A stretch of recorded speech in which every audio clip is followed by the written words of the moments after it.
Trapped in a gilded cage by Timmy, I eventually gave birth to his child. Consumed by the humiliation of how we started, I kept both of them at an icy distance. That was, until the floating text suddenly appeared in my vision. If she keeps freezing him out like this, the male lead's patience is going to snap. She has no idea her son secretly cries every single day. It breaks my heart. Timmy has the restraint of a saint. Tasted heaven exactly once and got banished to the couch for years. Bro is probably wearing out her old shirts just trying to cope. It happens tonight. He brings her warm milk again, she knocks it over, and instead of coaxing her, he finally decides to file for divorce. And after the divorce, she gets thrown to the wolves and meets a brutal end. A soft knock echoed through the room. I practically jogged over to the door. Timmy stood there with a glass of warm milk. He lowered his dark eyes, a cynical smirk playing on his lips. Going to throw this all over my shirt again? I shook my head and gently curled my fingers around the fabric of his sleeve. There's a thunderstorm tonight. Can you stay with me? Then I tilted my head, looking at the tiny figure peeking out from behind his long legs. Finn, do you want to sleep in the big bed with mom and dad tonight? What? The freezing chill in Timmy's eyes melted for a fraction of a second, but the flash of joy vanished just as quickly, replaced by a guarded, flat tone. Are you testing me, Arya? He thought I was using a moment of fake docility to make him lower his guard. He thought I wanted him to get bored of me so he would finally let me go.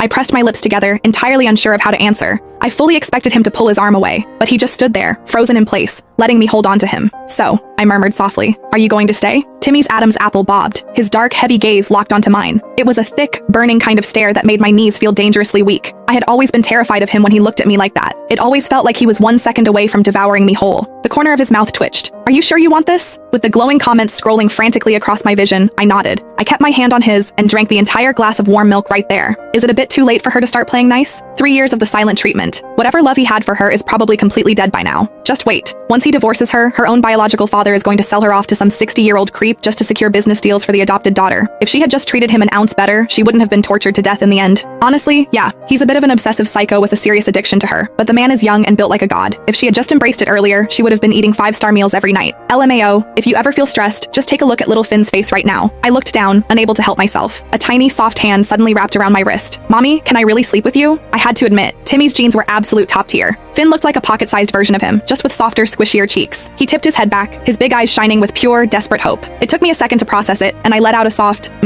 His eyes went wide like he had just witnessed a miracle. "Mommy, can you bend down a little bit?" he whispered. I leaned over, his little face turned bright red. Shyly, he reached up, wrapped his little arms around my neck, and pressed a wet, clumsy kiss to my cheek. Then he looked up at Timmy. "Dad, is it Christmas early this year?" Timmy did not answer. He was just staring down at my lips, his eyes growing shades darker. She has a tiny bit of milk on her lip. I will not elaborate on what is going through that man's head right now. The tension is literally exploding. Pink. If she just made one single move, her husband would be on her like a shadow. A delicious shadow. Bro is dominating the silent suffering leaderboard. Give the man a trophy. He's putting the whole obsessive romance genre to shame. Arya Sinclair, you invited him to bed. Do not let this man leave empty-handed. I have no idea what timeline we are in right now, but I am grabbing my popcorn out of pure respect. I was entirely too used to sleeping alone. Having 2 extra bodies in my bed tonight felt completely foreign. The moment Finn climbed under the covers, he latched onto me like a koala. If I even tried to turn my head away, his little hands would reach up and physically turn my face back toward him. "Mommy, face this way." He was a chatterbox. He babbled about a dozen random things, but the moment he closed his eyes, he was out cold. My arm was starting to fall asleep. As I carefully tried to pull it out from under him, my hand accidentally brushed against Timmy's cheek. He let out a low, muffled groan. His eyes locked onto mine. The bedroom was dimly lit by a soft amber lamp, but I could still clearly see the tips of his ears burning bright red. "Are you?" He looked away instantly. "I'm fine," but his voice sounded impossibly tight. I honestly had no idea what was wrong with him. "What do you think is wrong? Bro just caught a whiff of your perfume and is fighting for his life right now. Take a wild guess why he refuses to divorce you even though you treat him like ice, because he is literally addicted to you. Duh."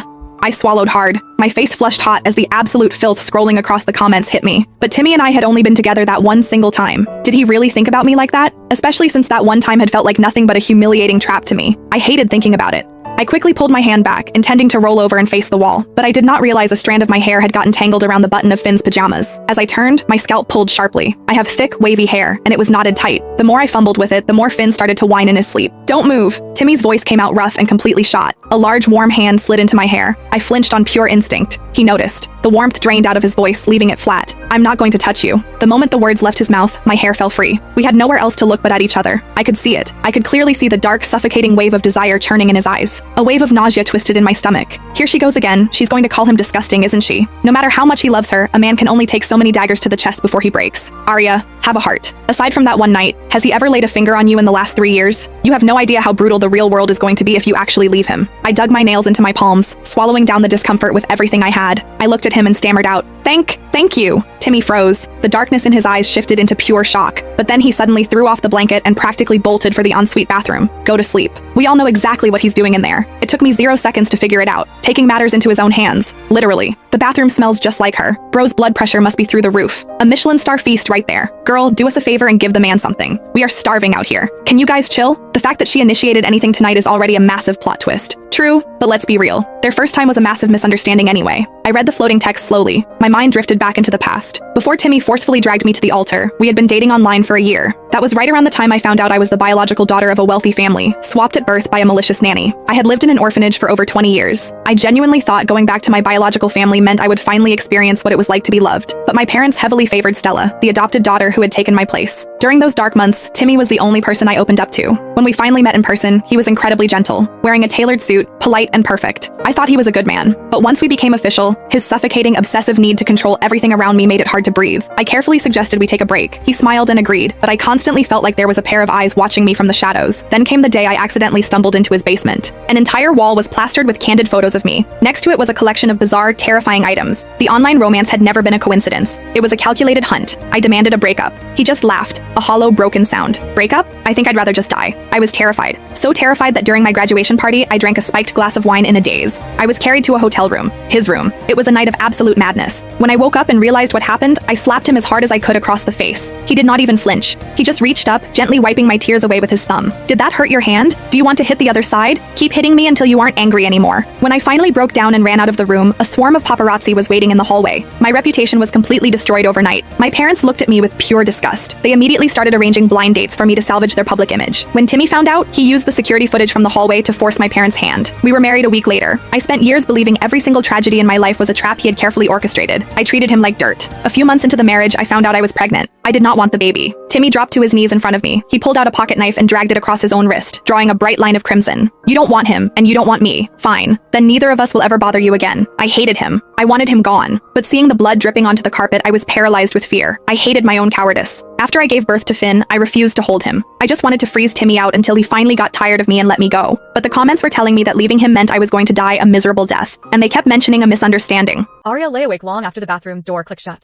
The comments continued drifting across her vision. You're finally asking the right question. No, he didn't plan everything. He did plenty of awful things, but not that. The real villain has been your biological family from the very beginning. My heart skipped. What? I stared at the ceiling. If Timmy didn't orchestrate everything, then who did? The next morning, I woke to an empty spot beside me. Finn was already gone. For one panic second, I thought I'd imagined the warmth of last night. Then I noticed the blanket tucked neatly around my shoulders. Someone had adjusted it before leaving. The comments immediately flooded in. He woke up before sunrise because he didn't want to disturb you. Bro probably watched her sleep for 10 minutes before forcing himself to leave. He's trying so hard not to scare her. I ignored them. My attention landed on the bedside table. A glass of fresh water. Headache medicine. A handwritten note. Breakfast whenever you're ready. Nothing more. No love.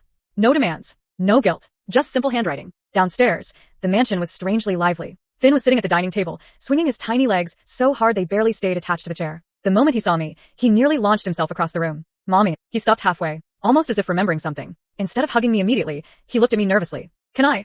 My chest tightened. How many times had this child wanted a hug, and talked himself out of asking? I opened my arms. His entire face lit up. He crashed into me so enthusiastically, I nearly lost my balance. The comments exploded. Direct hit. Look at that baby. He'll remember this hug forever. I hugged him carefully. He smelled like soap and strawberries. Small, warm, real. A strange ache spread through my chest. How much of his childhood had I missed? Good morning. Timmy's voice came from behind me. He had already changed into a dark suit. His expression was calm, controlled, as though last night's awkwardness had never happened. I have a meeting. He glanced at Finn. I'll be home before dinner. Then he looked at me. If you need anything. He stopped himself. The staff knows how to reach me. He turned to leave. No request for me to wait. No demand that I call him. Nothing. The comments sighed collectively. He's retreating. Every time she gives him a little kindness, he convinces himself it was an accident. He's terrified of hoping. Before I could think, I called out. Timmy. He froze. What is it? Drive safely. Silence. Complete silence. Even Finn blinked. Timmy stood perfectly still with his back toward us. After several seconds, he quietly answered, I will. Then he walked out. His steps were noticeably quicker than before. Inside the car, Timmy loosened his tie with trembling fingers. His assistant glanced into the rearview mirror. Sir? Sir? Timmy finally spoke. She told me to drive safely. The assistant waited. Congratulations? Timmy looked out the window. She hasn't voluntarily spoken to me in weeks. His voice was almost inaudible. She remembered my name. The assistant suddenly understood why his employer looked as though he'd won the lottery over 4 ordinary words. Back at the mansion, another comment drifted past. He's smiling in the car. First genuine smile in 3 years. I looked away. Tell me, I whispered. If there was a misunderstanding. The comments slowed. For the first time, they answered together. Start with the wine. Ask who handed you that glass. My blood ran cold. The graduation party. I had always believed Timmy drugged me, but I had never actually seen him touch the drink. Another comment appeared. Wrong man. The security cameras inside the ballroom were deleted before the police ever saw them. Guess who ordered that? A final line appeared. Go look in your father's study. There's a safe behind the painting. That's where the proof begins. Arya stared at the final line until it slowly dissolved into thin air. A safe behind the painting? My father had always been strangely protective of his study. Even Stella wasn't allowed inside without permission. At the time, I thought it was because of confidential business documents. Now, a chill crept down my spine. The comments resumed. Go now. Your parents are attending a charity luncheon. The study is empty. You got about 40 minutes before the housekeeper starts cleaning that wing. I glanced toward Finn. He was happily stacking colorful blocks on the living room rug, completely absorbed in building a crooked castle. One of the maids smiled. Young Master Finn will be fine with us, madam. I hesitated, then nodded. I'll only be upstairs. My parents' mansion had once felt like a palace. Now it felt like a museum. Beautiful. Cold. Every hallway echoed with memories of being ignored. I stopped outside father's study. The heavy oak door wasn't locked. It never had been, because no one ever imagined I would walk inside. The room smelled of leather and expensive cigars. Bookshelves lined the walls. Awards. Family portraits. In every photo, father had one arm around Stella. Mother smiled warmly at her. I stood awkwardly at the edge of every frame, like a guest, not a daughter. The comments floated by quietly. Don't waste time. Third painting from the left. I approached the landscape painting. It looked ordinary. When I lifted it off the hook, my breathing stopped. There really was a safe. My hands shook. This can't be real. Another comment appeared. Birthday. I frowned. Birthday? Then I realized. Father used the same 6-digit code for everything. Stella's birthday. Not mine. Never mine. I slowly entered the numbers. Beep. Click. The safe unlocked. Inside were stacks of contracts. Several passports. Cash. Nothing unusual. Until I found a thick manila envelope. Across the front, someone had written, confidential. Arya. My pulse hammered. I pulled out the documents. The first page was a hospital report. My own name. Birth records. DNA verification. Nothing surprising. Then another paper slid into my lap. A bank transfer. $5 million. Recipient. Nurse Lou. Reason. Compensation for infant exchange. I froze. Infant exchange? The comments exploded. There it is. They knew. They always knew. Another document. A signed confession from the nanny. It detailed everything. She hadn't swapped the babies because she hated the wealthy family. She had done it because Arya's biological father had paid her. He'd wanted Stella, not his real daughter. Not because Stella was related to him. Because Stella's influential adoptive family came with valuable business connections. Arya had simply been disposable. My vision blurred. No. The confession continued. When Miss Arya was discovered 20 years later, Chairman Lewis instructed me to remain silent. He stated that raising Miss Stella had been the more profitable investment. He also ordered me to destroy any remaining evidence. The page slipped from my fingers. I couldn't breathe. My own father had known the entire time. He had never lost me. He had abandoned me. Then another photograph fell from the envelope. It showed the graduation banquet. I picked it up. Someone had circled a waiter carrying a tray of wine glasses. The back of the photograph had a handwritten note. Locate this man before anyone else does. Signed, not Timmy, father. The comments fell eerily silent. Finally, one appeared. You're finally looking at the real beginning of the story. Another followed. Timmy believed he was saving you that night. My fingers tightened around the photograph. Saving me? Then why? Why had everything turned into a nightmare? The answer came almost immediately. Because someone reached the hotel before he did. The words hung in the air longer than the rest. Because someone reached the hotel before he did. My grip tightened on the photograph. The man in the image, the waiter, looked ordinary. Middle-aged. Tired eyes. Someone you'd forget in a crowd. Yet every instinct in my body screamed that he mattered more than anything else in that room. The comments began again, slower this time. This is where the timeline splits. Timmy was already on his way out of the banquet when the drugging started taking effect. He never made it to you first. My throat went dry. That night, I whispered. I woke up in his room. Yes, but ask yourself. How did you get there? A cold realization crept in. I had never actually remembered the transition clearly. Just fragments. Music fading. Hands guiding me. A car door closing. Then, his room. The comment stream shifted. The waiter wasn't random. He was hired. By Stella's side of the family. My stomach dropped. Stella. Always Stella. The perfect adopted daughter. The beloved replacement. The one everyone had chosen without hesitation. But I had never once thought of her as someone who could orchestrate something like this. Until now. Another message appeared. She didn't just want you gone. She wanted you ruined beyond recovery. A simple disappearance would have made people ask questions. A scandal made you untouchable. My hands went numb. So the paparazzi. Not coincidence. Not luck. Not timing. They were already stationed in the hallway before the door even opened. The study suddenly felt too small. Too airless. I stumbled back a step, trying to make sense of it. Then Timmy walked into a staged scene. He thought you willingly came to him, that you chose him that night. My chest tightened painfully. No, that wasn't right. I remembered fear, confusion, the disorientation of waking up somewhere I didn't recognize. But I had never questioned how I got there, because I had already decided who to blame. Another comment appeared, almost gentle. He never touched the drink. He never ordered anything. He was already looking for you when the security footage went dark. And when he found you, it was already too late. My knees weakened. I gripped the edge of the desk. Then why didn't he tell me? Silence. Then, because the footage was gone. The waiter was gone. The staff were replaced within hours. And your parents signed off on everything, including the marriage. My breath hitched. They what? A new document appeared on the desk, as if the room itself was offering it up. A marriage agreement. Not romantic. Not emotional. A settlement. My father's signature sat at the bottom. Clean. Final. The comment sharpened again. Timmy didn't force you into marriage. He was forced into it with you. Your family used him as a shield to bury the scandal they helped create. My mind reeled. All those years. The coldness. The control I thought I recognized as obsession. The way he never let me out of sight. The way he reacted like someone always expecting loss. Not possession. Fear. A sound escaped my throat. Something between a laugh and a breakdown. That's impossible. But even as I said it, my memory shifted. Not his actions. Mine. The way I flinched away from him every time he reached out. The way I treated him like an executioner instead of a man. The way he always stopped just before crossing a line I assumed he would cross without hesitation. The final comment appeared. You weren't trapped with a monster, Arya. You were placed beside someone trying not to become one. The study door behind me creaked. I turned sharply. Finn stood there. Small. Sleepy-eyed. Clutching a stuffed toy. Mommy. He rubbed his face. I woke up and you were gone. His gaze shifted to the papers scattered across the desk. Then back to me. Why are you crying? I hadn't realized I was. My hands were shaking. I dropped to my knees slowly, like my body couldn't decide how to hold itself upright anymore. Finn. My voice broke. Do you know anything about your dad? Finn tilted his head. Then, very quietly, he said something that made the entire room go still. Daddy said if you ever open that room. He looked down at the floor. Then you'd finally stop hating him. The comments stopped completely. Not a single new line appeared. For the first time, since they began, the silence felt louder than anything they had ever said.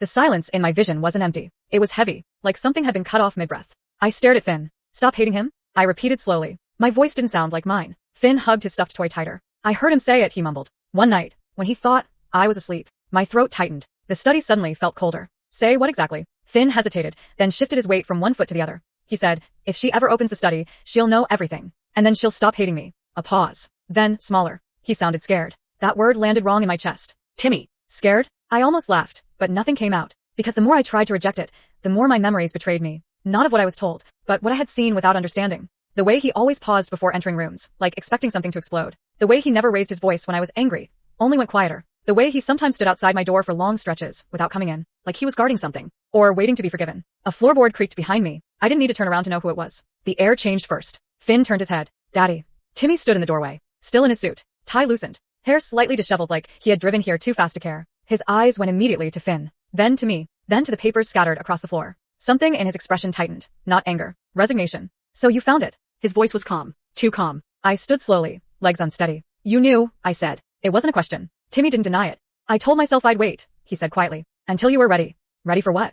My voice cracked. To find out I've been living in a lie for years? His gaze flickered. No, a beat. To find out it wasn't all you think it was. Finn stepped back instinctively, sensing the tension. Timmy noticed immediately and softened his tone. Go upstairs, buddy. Finn hesitated, but Timmy crouched slightly, holding his gaze. I'll explain later. After a pause, Finn nodded and left the room. The door clicked shut. Now it was just us, and everything unsaid. I took a step forward. Tell me the truth. Timmy exhaled slowly, then reached into his inner jacket pocket. I flinched on instinct. He noticed. Stopped. It's not a weapon, he said flatly. He pulled out a small envelope instead. Old. Worn at the edges. He placed it on the desk between us. I didn't want you to see that first, he said. I didn't touch it. What is it? His eyes didn't leave mine. The part of the story where I failed you. My breath caught. Outside, thunder rolled faintly in the distance. Same kind of storm as that night years ago. Timmy continued, voice low. I didn't drug you. I didn't bring you to that room. A pause. When I found you, you were already gone from the banquet. My fingers curled at my sides. Then where was I? His jaw tightened slightly. In a service corridor, half conscious. Someone was trying to move you out through a staff exit. My mind flickered, blurred shapes, echoing footsteps. And I got there late. His voice went quieter. 30 seconds late. The words hit harder than anything the floating comments ever said. He looked away for the first time. I pulled you out of their hands, took you upstairs, locked the room. A breath. Then I called for help. I shook my head. No, I remember waking up and... You remember the aftermath, he cut in gently. Not the rescue. Silence stretched. He finally looked back at me. And your parents arrived before the police did. My stomach dropped. They cleaned the scene, he said. Rewrote the narrative. Bribed who they needed to bribe. And when they saw you in my room, confused, disoriented, alone, his voice tightened. They decided I was the convenient villain. I staggered back a step. That doesn't explain the marriage, I whispered. It was a deal, he said simply. Between families. To contain the scandal before it destroyed both sides. His eyes darkened slightly. I agreed because I thought it would keep you safe. A bitter pause. I was wrong about that part. My hands were trembling again. But the obsession, I said. The control. Something shifted in his expression. Not defensiveness. Pain. That part, he said quietly, is what I became trying to keep you from disappearing again. A beat. And what I've been trying to undo ever since you started looking at me like I was your captor instead of your shield. The room felt like it tilted slightly. I couldn't breathe properly, because every version of the truth I'd built was cracking at the edges. From upstairs, faint footsteps sounded. Finn shifting in bed. Real life continuing. Despite everything. Timmy didn't move. Neither did I. He looked at me once more. You don't have to believe me today, he said. Then softer. But I needed you to finally have all the pieces. A pause. And decide who I am with them. Thunder rolled again outside. And for the first time, there were no floating comments to tell me what to think. The silence without the comments felt wrong. Like losing a voice that had been narrating my life without permission. I stared at Timmy. Then, at the envelope on the desk. then back at him. All the pieces? I echoed. My voice came out thinner than I intended. Timmy didn't move. I didn't bring you here to convince you, he said. Just to stop you from living inside someone else's version of what happened. I let out a shaky breath. You mean my father's version? His eyes darkened slightly. Yes. That single word made something in my chest tighten again. Because my father's name on that safe, on those signatures, on that marriage contract, none of it had been coincidence. None of it had been ignorance. It had been intent. I reached for the envelope before I could stop myself. My fingers hesitated at the seal. Timmy's voice came quietly. I didn't open it after I took it from the archive. I paused. Why? His answer was immediate. Because I knew if I read it alone, I'd stop trusting myself too. That didn't make sense at first. Then it did. Timmy wasn't someone who doubted easily. So for him to fear his own interpretation meant whatever was inside didn't just change the story. It changed him. I broke the seal. Inside was a single folded document. And a photograph. The document was a hospital transfer record. My name. My real name. Stamped with emergency admission codes from that night. But the signature at the bottom wasn't my father's. It was someone else. A name I didn't recognize. Director Hovel. Private Medical Consortium Liaison. My eyes narrowed. Who is this? Timmy's jaw tightened. A fixer, he said. He works for people who make scandals disappear before they exist. My pulse slowed. The photograph slipped out next. And my breath caught. It was me. But not in a room. Not in a bed. In a medical hallway. Slumped against a wheelchair. Eyes half open. And, beside me, a man in a white coat adjusting in 4-line. The same man from the documents. Director Hovel. My stomach turned. This is after the banquet. Timmy nodded once. You were moved again. My voice cracked. By who? A pause. Then, your father. The words didn't hit immediately. They hovered, refusing to land. Then, crash. No. I whispered automatically. No, that's not. He wouldn't. Timmy stepped closer, slower this time, like approaching something fragile. He didn't do it personally, he said. He authorized it. A beat. Because at that point, you weren't just a scandal. His gaze sharpened slightly. You were a liability tied to every deal he had built his life on. My fingers curled so tightly around the photograph it bent. That's not possible. But even as I said it, I remembered something else. The way my father never asked me questions about that night. Not once. Not ever. Not like a parent searching for truth. But like someone confirming a report already delivered. From upstairs, something thumped softly. Fins shifting again. Reality pressing back in. Timmy glanced briefly toward the ceiling, then back at me. His voice lowered. There's something else. My stomach dropped before he even said it. I didn't want another layer. But there was always another layer. What? I asked anyway. He hesitated. Just for a fraction of a second. Then, the reason your memories don't match any version of the story isn't just trauma.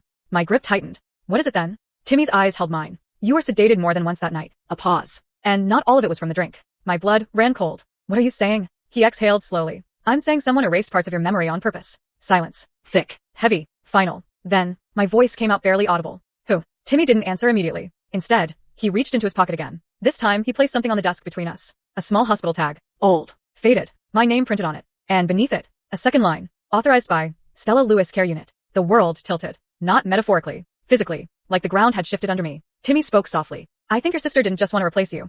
A pause. She wanted to become you in every record that mattered.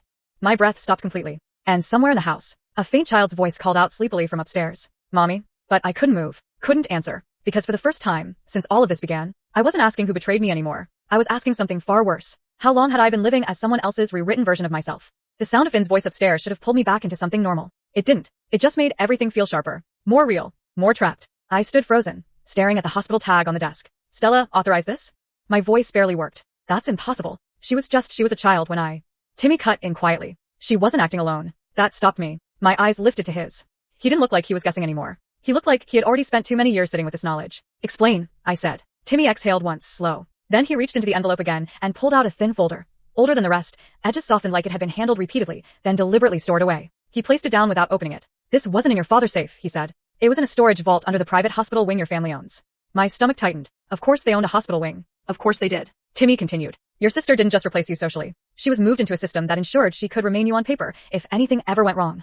My throat went dry. That doesn't make sense. It does if you understand what your family built, he said. Identity continuity insurance. It's rare, expensive, and illegal in most places.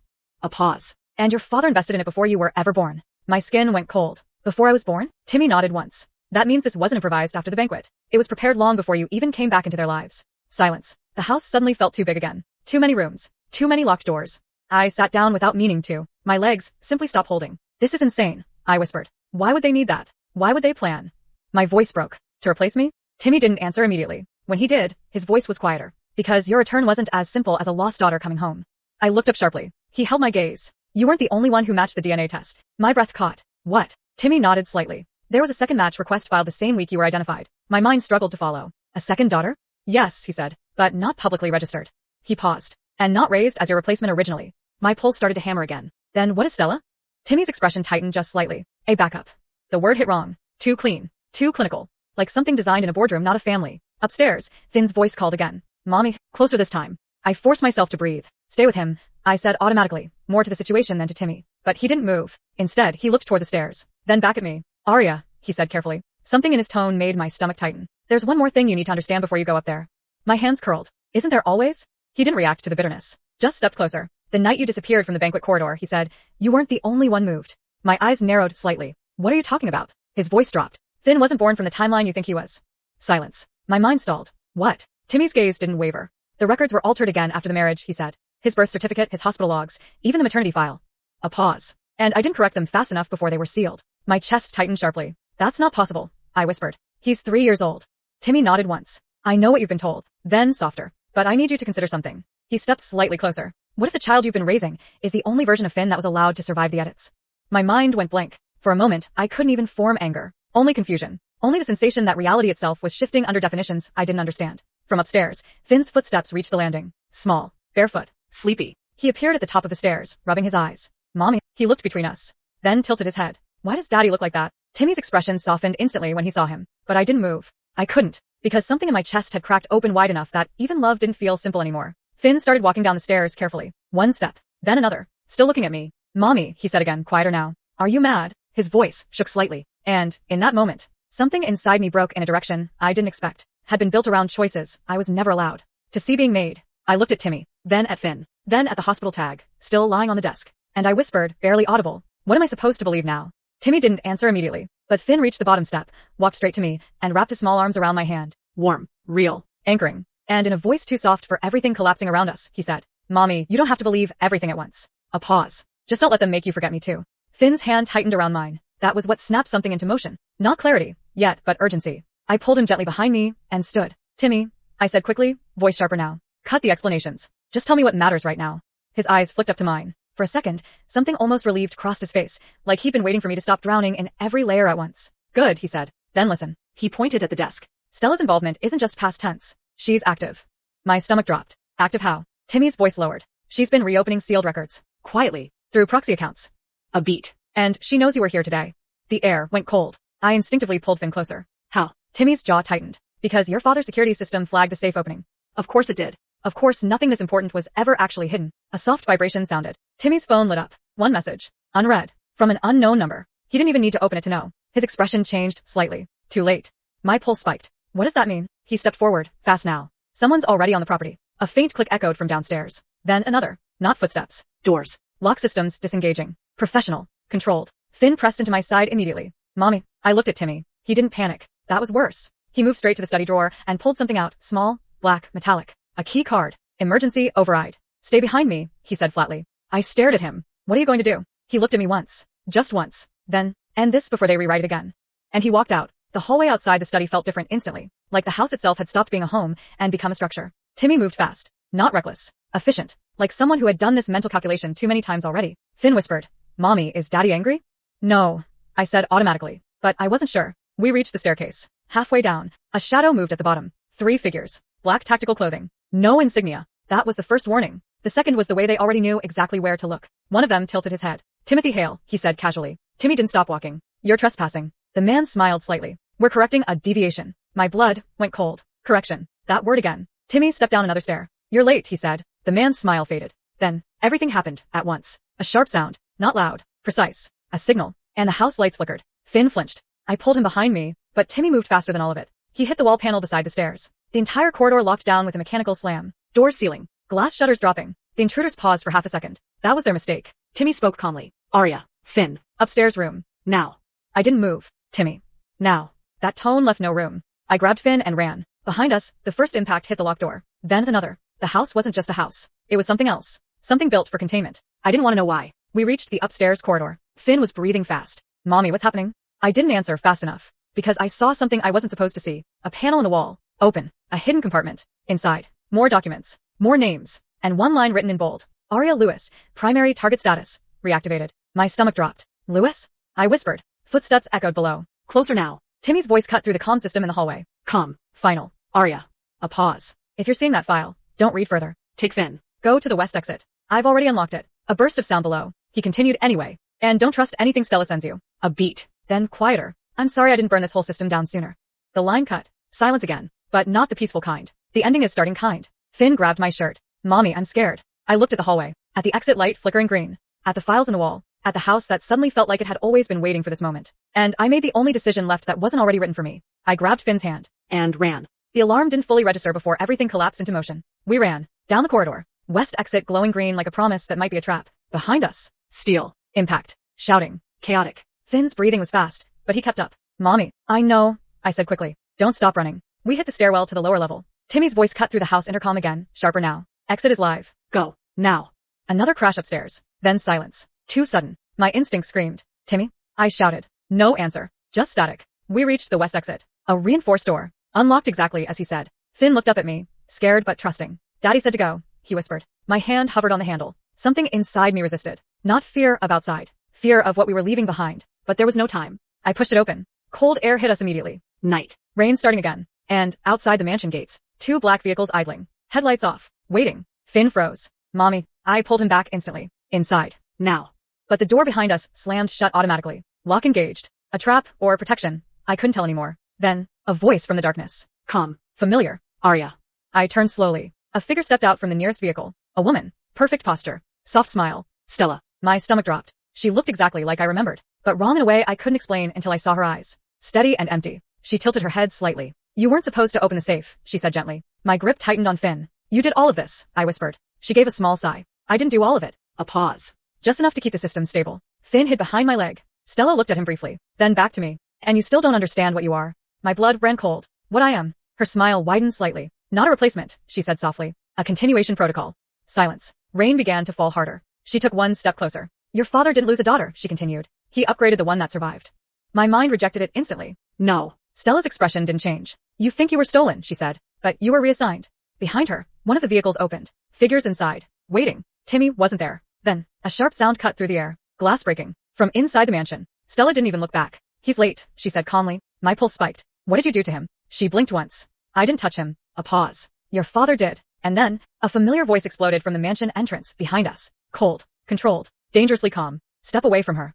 Timmy. He stood at the broken edge of the doorway, suit torn, one arm slightly bloodied, eyes locked only on Stella. Not me. Not Finn. Her. Stella smiled like she'd been expecting him all along. You always arrive at the same conclusion, she said softly. Timmy stepped forward once. You're done rewriting her. Stella tilted her head. I already finished. Silence. Then she looked at me. Not cruel. Not warm. Just factual. She just hasn't accepted the final version yet. Finn squeezed my hand. Mommy. I looked at him. Then at Timmy. Then at Stella. And finally realized, this wasn't a story about remembering the truth. It was about who had the authority to define it. And all 3 of them were about to collide. Rain hit harder, like the sky was trying to drown out whatever came next. Timmy didn't take his eyes off Stella. You don't get to decide her identity, he said flatly. Stella's smile stayed soft. That's funny, she replied. Because that's exactly what your system was built for.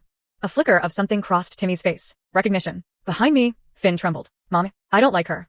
I know, I whispered. But I couldn't move. Because Stella had taken another step forward, and suddenly the air felt wrong. Like reality itself tightening around us. Stella's gaze shifted back to me. You've been unstable since recovery, she said gently. Emotional divergence, memory fragmentation, attachment variance. Each word sounded like it came from a report, not a person. You were never supposed to bond this deeply with either outcome. My throat went dry. Outcome?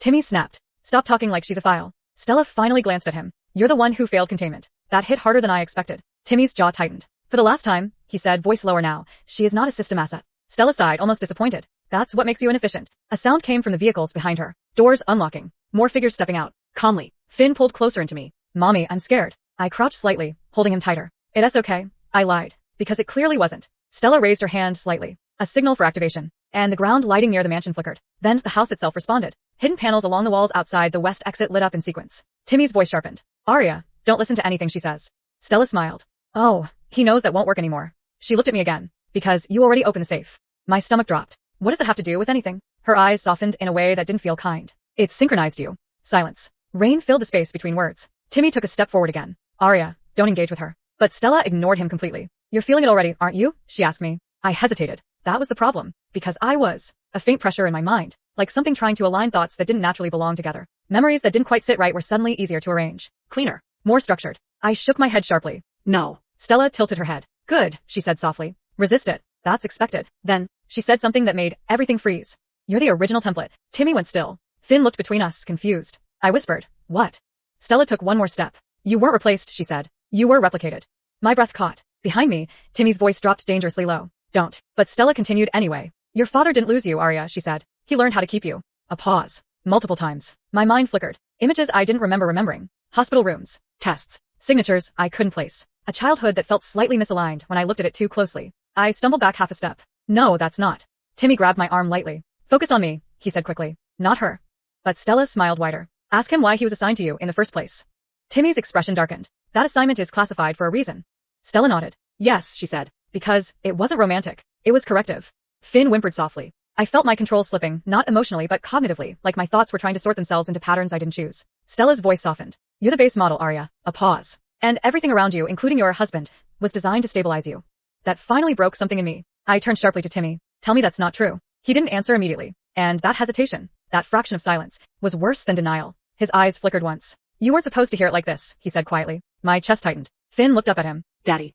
Timmy's expression changed instantly when he saw him, like he remembered where we were. He softened his tone slightly. Not like that, he said. It's not what she's making it sound like. Stella exhaled. You always say that. She gestured slightly. And yet here we are. The vehicles behind her shifted again. The figures inside weren't approaching yet. Waiting for confirmation. Waiting for me. Stella's voice lowered. This is your final choice point. She looked at me directly. Come with us, and we stabilize everything. A pause. Stay with him, she added, glancing briefly at Timmy, and the system will eventually correct you by force. Timmy stepped forward instantly. No. Stella didn't react. Just looked at me again. Calm. Certain. Either way, she said softly. You stop being uncertain soon. Rain fell harder. Finn squeezed my hand so tightly it hurt, and for the first time since all of this started, there were no hidden comments. Just two sides pulling at a single truth, and me standing in the middle of something that suddenly felt much larger than a love story. Rain still hammered the ground. Stella's car didn't leave. It idled. Then the doors opened again. She stepped out alone this time. No entourage. No system agents. Just her. Timmy stiffened immediately. That's not protocol, he muttered. Stella looked past him, straight at me. I lied earlier, she said. My grip tightened on Finn. Which part? I asked. Her expression didn't change. Most of it. A pause. Then she nodded slightly toward the mansion. Your father isn't the architect of your life, Arya. My stomach dropped. He's the client. Silence hit harder than thunder. Timmy's eyes narrowed. No, he said. Stella continued anyway. He didn't design the system. He purchased access to it after your disappearance at age 5. My breath caught. 5. I whispered. Timmy turned sharply toward me. That's not possible. You were. Stella cut in. You were recovered twice. She looked at me now, softer, but not kind. Once at 5. Once at 20. My vision blurred. 2 recoveries. 2 versions. 2 gaps in memory I could never reconcile. Finn tugged my sleeve. Mommy. I barely heard him. Stella stepped closer. The first version didn't survive integration. The second did, but only after rewriting. She gestured faintly. Your life is not a replacement. It's a patched continuity built over 2 failed recoveries. My legs almost gave out. Timmy grabbed my arm instinctively, then froze like he wasn't sure he had the right to anymore. Stella finally looked at him. And you, she said, were never assigned to protect her. A beat. You were assigned to stabilize whichever version remained usable. Timmy's voice went low. That's not what I chose. Stella nodded. I know. A pause. That's why you broke it. Silence again. Rain softened slightly, like even the storm was listening. Then I spoke. Quiet. Controlled. Where's my father? Stella didn't hesitate. In the hospital wing you found the records for. My blood ran cold. He's been there the whole time, she added. Not dead. Not absent. Contained. Timmy's face changed sharply. They kept him alive as a reference point. Stella nodded once. For continuity verification. Finn looked up at me. Mommy, what's continuity? My throat tightened. I finally understood what broke me earlier. Not the lies. Not the systems. But the realization that my life had been maintained, not lived. I exhaled slowly. Then I did something different. I didn't run. I didn't ask permission. I walked forward. Past Stella. Past Timmy. Straight toward the mansion again. Finn followed immediately. Timmy hesitated. Then followed too, but slower now. Not leading. Not controlling. Just there. The hidden hospital wing wasn't locked this time. It was waiting. Like it had always expected this moment. We found him behind glass. My father. Older than I remembered. Attached to monitors. Awake. Watching. He looked at me and didn't smile. He just said one sentence. You finally reached the version where you stop asking for permission.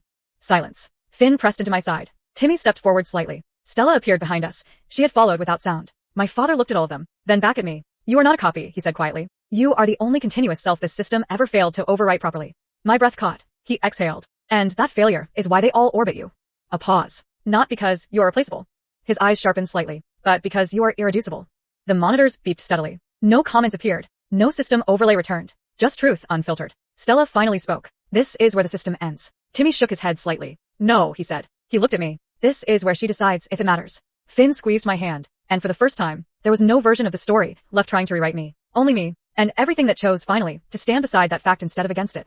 The hospital wing stayed silent after my father's last words. You are irreducible. It should have sounded comforting. Instead, it felt like a verdict that no longer needed a system to enforce it. Finn squeezed my hand tighter. Timmy stood a few steps behind me, like he didn't know whether he still had the right to be closer. Stella didn't move at all. And for the first time, I realized something strange. Nobody was trying to control me anymore. They were waiting for me to choose. Not identity. not truth. Them. Or not them. I exhaled slowly. Then I looked at the glass. At my father. I don't care about systems, I said quietly. A pause. His expression didn't change. So, I continued. I care about what was real when none of it made sense. My gaze shifted. First to Stella. Then to my father. Then to Timmy. His eyes tightened slightly, like he already knew where this was going. I didn't look away. You didn't break me, I said to him. A beat. You held on when I was convinced I should hate you. Silence hit the room harder than anything else had. Finn looked between us, confused but hopeful. Timmy's voice came out rough. Arya. I stepped closer to him for the first time without hesitation. I don't want a system explanation, I said. I don't want a rewritten version of my life. My hand slowly reached for his sleeve. Same place he had stood that first night. But this time, I didn't tremble. I want the person who stayed when I treated him like an enemy. Timmy froze. Completely. Like his body didn't trust what it was hearing. Stella exhaled softly behind us, almost like she'd been holding her breath for years. My father closed his eyes in the glass chamber. Finn whispered, Mommy. I turned slightly, and picked him up. Held him properly this time. As my child. Then I looked back at Timmy. And I want you, I said simply. For a second, he didn't move. Then something in him cracked, not in a breaking way, but in a release. Like he'd been holding his entire existence in place, through restraint alone. His hand lifted slowly. Stopped just short of touching mine. Are you sure? He asked quietly. I nodded. Yes. That was it. No debate. No calculation. Just yes. Timmy closed the distance in one step. Careful at first. Like he still expected rejection to be automatic. Then I didn't move away. So he stopped being careful. His hand finally touched mine. Warm. Real. Present. And something in his expression shifted so sharply it hurt to look at. Like he had been surviving for years and didn't realize it until that moment. Finn immediately wrapped his arms around both of us. Does this mean we're staying together? He asked hopefully. A quiet laugh escaped me. Genuine this time. Yes, I said. Timmy didn't correct it. Didn't hesitate. Just nodded once, like it was the only answer he had ever wanted but never allowed himself to expect. Yeah, he said softly. Together. Behind us, Stella stepped back toward the exit. Acceptance. You stabilized yourself, she said simply. Then she looked at Timmy. And you finally stopped treating love like a containment strategy. He didn't respond. Because for once, he didn't need to. Later, outside the hospital wing, the storm had stopped completely. The air felt lighter in a way that had nothing to do with systems shutting down. Finn had fallen asleep against my shoulder. Timmy walked beside me, not ahead, not behind. Just there. After a long silence, I spoke. You really thought I hated you all this time? He hesitated, then nodded. Yes.